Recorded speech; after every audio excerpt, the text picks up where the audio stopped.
morning sunshine, evening moonlight, wherever you're at. This is Charlie, your host. Philosophers with pens in hand, questions deep, ain't life grand? You ever just wanted to disappear? Not in a dramatic way, just a quiet retreat where you don't have to engage, explain, or even exist in the social world for a bit. You don't even want to hear your name being mentioned in any way. If you've ever felt this way, congratulations, you're human. But the real question is, why? Are you burnt out? Are you isolating? Have you just finally realized that most people are, in fact, exhausting? Or is something else at play? Humor cuts away the fear, elevate your heart, your mind. In the chaos, peace we'll find. We're delving into the science, psychology, and philosophy of withdrawal. We're breaking down the difference between isolation, burnout, and misanthropy, and why some of us claim we're introverted when we might just be absolutely fed up. We'll explore the neuroscience behind social fatigue, cultural influences on solitude, and the golden question, when does withdrawal become unhealthy? More importantly, how do we retreat from a space of love rather than fear? Nobody cares about the chickens, minds the one we're kicking. Elevate the soul, let it fly. Let's start with the basics. Humans are social creatures, right? Evolutionarily, we survived by sticking together. Tribes meant safety, resources, and survival. But what happens when the tribe gets annoying? Why do we sometimes feel the urge to ghost society completely? Your brain might just be pulling the metaphorical fire alarm on you. Here's the wild thing about your social wiring. We're basically running on Stone Age software in a Silicon Valley world. Our brains are still cooking up the same chemical cocktail that kept our ancestors alive: oxytocin, aka the cuddle hormone, and dopamine, nature's favorite reward system. Aww. It's like having an overeager party planner in your head constantly pushing you to socialize. But even party planners need a break. Think of your brain like a nightclub bouncer with a strict guest list. The prefrontal cortex, let's call it the VIP section of your brain, has to process every single social interaction, from your boss's passive-aggressive emails to your aunt's political Facebook rants. Sneaky turtle! And just like a bouncer who's dealt with one too many fake IDs, it gets exhausting. Scientists call this social fatigue, but I prefer to call it people processing overload. I'm too tired. You know that moment when your phone has too many apps running and then it just completely freezes? Your brain pulls the same move. Beyond the classic fight or flight responses, there's actually a third option that's super fascinating.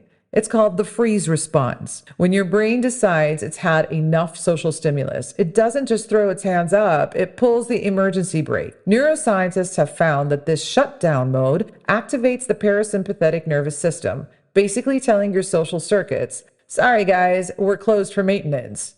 This social withdrawal might actually be your brain's way of protecting itself. Research from the University of California showed that periods of solitude can actually strengthen your social batteries, kind of like closing all your browser tabs to speed up your computer.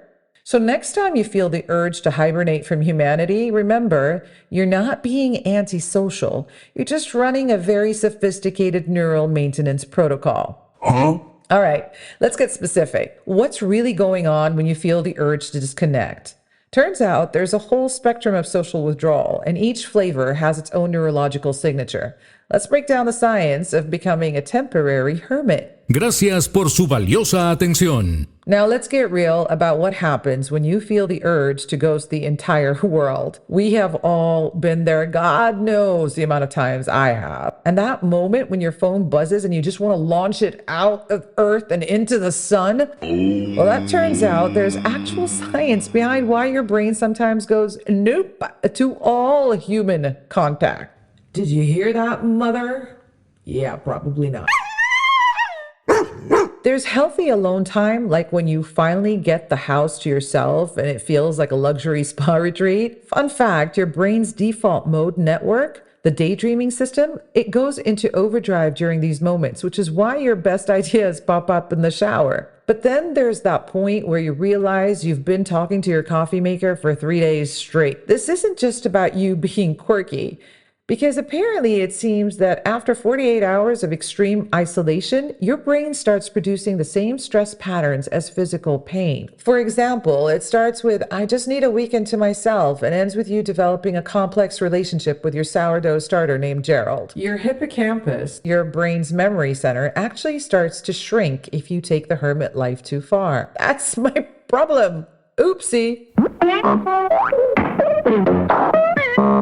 Number 2, burnout. The I can't people today syndrome. Remember when you used to jump at brunch invites? Now the group chat feels like a hostage situation. Your anterior cingulate cortex, your brain's enthusiasm generator, is literally showing the same patterns as physical exhaustion. The signs that tell us that you're there is you've mastered the art of replying maybe next time without checking your calendar, and your brain is treating every social invitation like a threat. MRI studies show your amygdala, the brain's alarm system, lighting up at the mere thought of socializing. For example, when sorry, my pet goldfish needs me starts sounding like a reasonable excuse, well, your brain's not being dramatic. It's literally treating that coffee invite like a bear attack. 3, misanthropy. Humanity stinks poop. This hits after you read the comments section on literally any social media post, or when someone steals your clearly labeled lunch from the office fridge. Your anterior insula, the disgust center of your brain, goes into overdrive. It's that moment when you realize adults are just tall children with credit cards and coffee addictions. Science shows your pattern recognition skills are actually working too well here. You're not becoming grumpy, you're becoming hyper-aware. What? What do you want? Remember Thanos from The Avengers? Well, his plan doesn't sound so crazy anymore at this point. Your brain's threat assessment system has literally rewired itself based on one too many disappointing human encounters. Withdrawal is like deliberately putting your phone on airplane mode. Depression, on the other hand, is more like your phone dying and feeling like there's no point in charging it whatsoever. And did you know they actually show up differently in brain scans? When you're burnt out, you still want to do things. Your decision-making areas show increased activity. With depression, it's like your brain's motivational circuits are running on empty. So skipping a party because people are exhausting, that's your vagus nerve on high alert. That's withdrawal. You can't remember why parties exist altogether. That's your neurotransmitters throwing a very different kind of party. And it's time to talk to someone. Are you crazy? Me?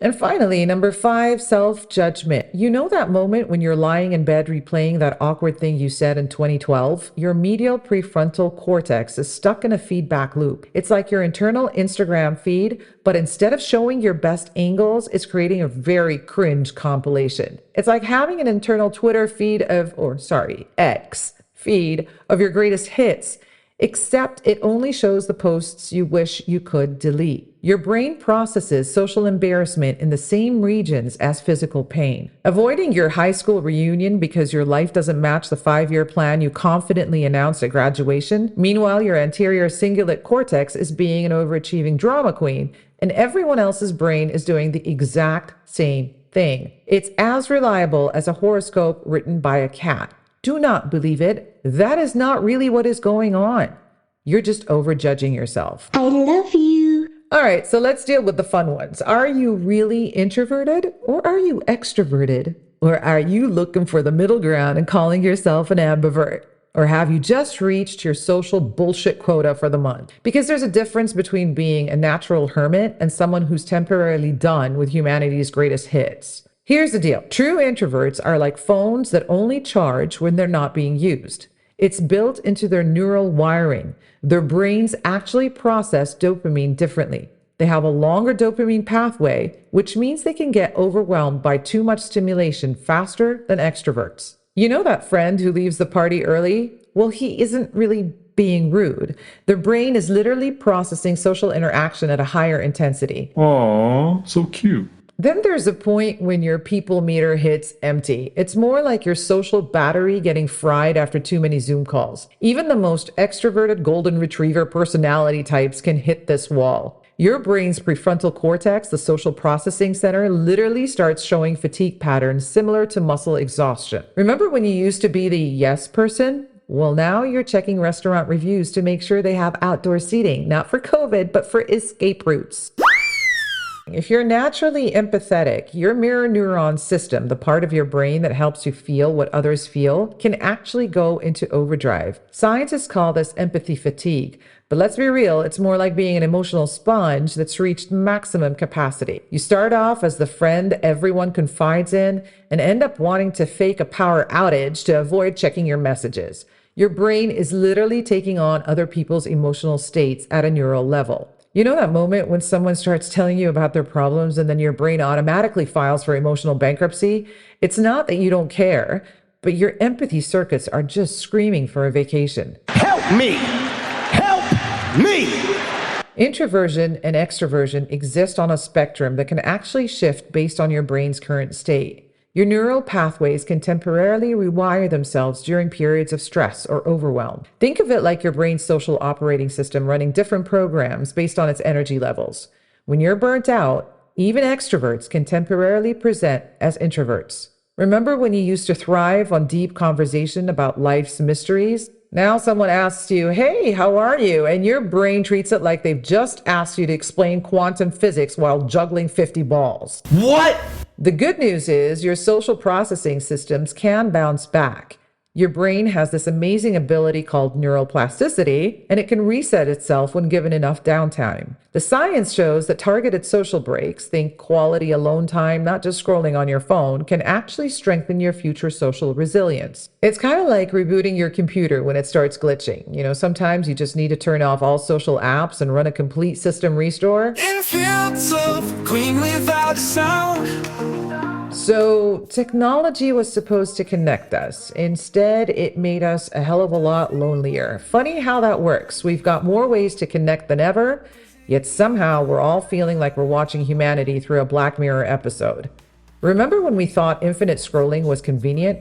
Turns out our ancient brain circuits, designed to scan the horizon for threats, are now working overtime on TikTok. The amygdala, your brain's threat detector, can't tell the difference between a saber-toothed tiger and a threatening X-thread. Your brain releases cortisol, the stress hormone, with every negative headline, but keeps you scrolling because of intermittent reinforcement, the same mechanism that makes slot machines addictive. So you open Instagram to check one notification and emerge 2 hours later having learned about 7 new global crises and why you're apparently brewing coffee wrong. Nobody cares about the clock. Time and space just ticking clock.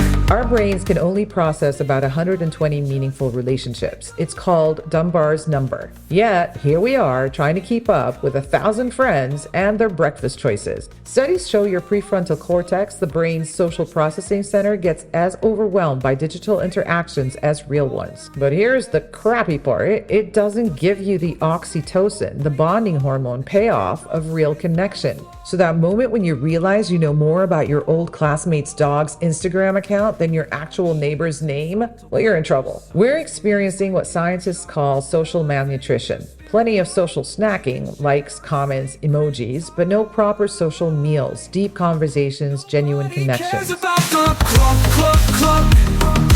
Time and space just ticking clock.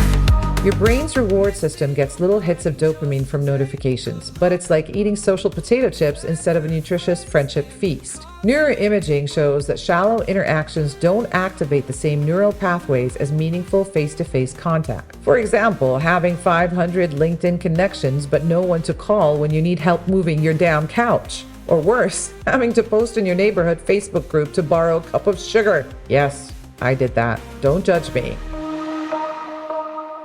Trying to disconnect often triggers the same brain patterns as drug withdrawal. Your nucleus accumbens, the reward center, has literally been rewired by notification dopamine hits. But studies show a digital Sabbath can reset your brain's stress responses and improve sleep patterns within just 24 hours. Woo! Your circadian rhythm, thrown off by blue light and constant stimulation, actually starts to normalize. You know that panic when you forget your phone, followed by that surprising sense of peace when you realize the world doesn't end without TikTok? Yeah, that's the feeling we need to bring back. The irony of it all is our brains still crave the same things they did 10,000 years ago. Eye contact, physical presence, and genuine emotional connection. The vagus nerve, key to social bonding, responds more strongly to a 10-minute face-to-face chat than 2 hours of social media interaction. Scientists have found that even brief periods of real-world social connection can counteract the negative effects of digital overload. That feeling when you have a real laugh with someone instead of just typing LOL for the 100th time, your brain literally lights up differently.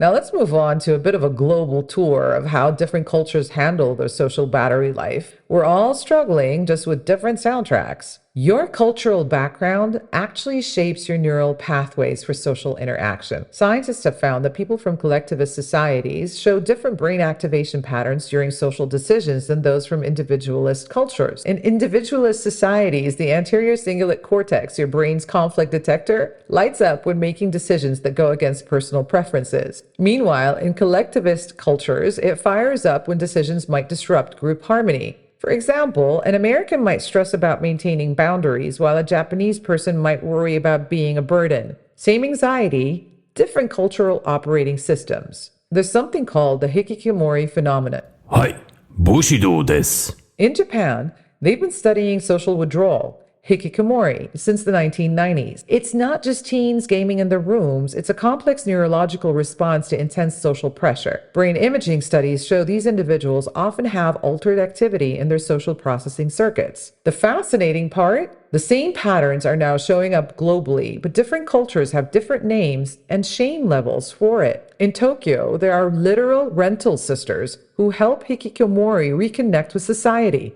Meanwhile, in New York, we call it working remotely and charge extra for it. Mediterranean cultures traditionally have what scientists call high-contact social networks. Their oxytocin and serotonin levels are regularly boosted by physical touch and communal activities. But modern life is disrupting these biological rhythms. Research shows that even in these traditionally super social cultures, cortisol levels, stress hormones, are rising due to the conflict between traditional social expectations and modern lifestyle demands. Your Italian grandmother's brain literally cannot compute why you're eating lunch alone at your desk instead of having a 2-hour family feast. Now, in the Western culture, we've gone from it takes a village to sorry, my emotional bandwidth is low. The neurological twist? Our brains are still wired for tribal connection, but we're trying to override this with cognitive rationalization. Studies show that labeling people as energy vampires activates the same brain region as physical threat responses, giving us a neurological excuse for social avoidance. You know that moment when you realize you spent more time researching why you shouldn't attend a social event than the event would have actually taken place? Yeah, that kind of thing. Across all cultures, loneliness is triggering the same stress responses our ancestors felt when separated from their tribe. Your brain doesn't care if you're a Nordic introvert or a Brazilian extrovert. Social isolation hits the same neural panic buttons. But different cultures provide different safety nets. Some societies build in social connection, like Spanish sobremesa, lingering after meals, while others are building literal cafes where you can rent an emotional support human for an hour. So you might be ghosting your group chat in New York while someone in Seoul is hiring a professional friend to go to Starbucks with them. Different solutions, same underlying need for connection. So how are we going to treat this entire thing from a place of love rather than fear? Withdrawing isn't a problem, but how you do it is. The art of retreating, something we all do at some point, but how do we do it is the real question. Is it an intentional break for self-care, or are we diving into the black hole of avoidance, hoping no one notices we've hit the off switch on life? And by the way, people notice. They notice. But hey, no judgment. We've all been there. Check your intentions. Are you stepping back to recharge, or are you running away? The line between taking a necessary breather and sprinting for the hills is pretty thin. It's easy to convince yourself you're just recharging, but deep down, you might be looking for an escape from the pressures of life. Now, there's a huge difference between self-care and avoidance. Let's break it down. When we take a break to recharge, we're stepping away from stressors with the intention to return with more clarity, energy, and focus. Avoidance, on the other hand, is when we pull the duvet over our heads, pretending everything is fine, all while avoiding the things that need fixing. You can guess which one is healthier option, right? Studies have shown that retreating from stress can literally reset your nervous system. The parasympathetic system, aka the rest and digest mode, needs moments of calm to repair the damage caused by ongoing stress. So go ahead, step back to restore, not to run. Breaks are good, but permanent avoidance, not so much. You know that old saying, if you lie in bed all day, you'll become the bed? No, you don't. I just made that up, dude. Taking breaks is important, but living in perpetual retreat mode, not so much. If you've been binge watching Netflix like it's your new religion, it's time to kind of set some boundaries. Set a clear time frame for your retreat. Whether it's an afternoon, a weekend, or a week, this allows you to withdraw without the risk of getting too cozy in the I'm fine zone. It's not about running away forever. It's about creating space to heal, not to hide. The idea is we kind of want to avoid turning into a professional recluse. Use an app to schedule your comeback so you don't miss your re-entry into reality. You'll thank me later. I've been there. And it is really hard coming back out of it. It's so beautiful being in your comfort zone. One of the easiest ways I've found to do this is to stay connected to something, either a purpose, a passion, something that just kind of gives you that giggle in your heart. You know, a retreat that's void of connection can turn into a real pit of despair. If you disconnect from everything, your goals, your hobbies, your drive, you'll find yourself in a vacuum. And the thing about vacuums, they suck, literally. So kind of stay connected to something that lights you up, even in small ways. It could be a hobby, a project, or that dream to learn how to play the ukulele. Which I know in the heart of your hearts, you've been meaning to do this for years. According to a study by the American Psychological Association, having a purpose in life is one of the most powerful buffers against stress and mental health challenges. It doesn't have to be world-changing, I assure you, nor is this podcast, but just something that makes you feel alive and motivated to step back into the world. Now, if your retreat morphs into isolation that feels more like self-imposed punishment than peace, it might be time to talk to someone, whether it's a therapist, a friend, or a self-help podcast. Like nobody cares about the chickens. Reaching out for help isn't a weakness. It's part of your emotional toolkit. Did you know that the act of talking to someone you trust can release oxytocin, sometimes called the bonding hormone? That's right. Even in the darkest moments of retreat, you can trigger your brain's natural healing power just by connecting with others. So don't be afraid to ask for help. Your brain will thank you.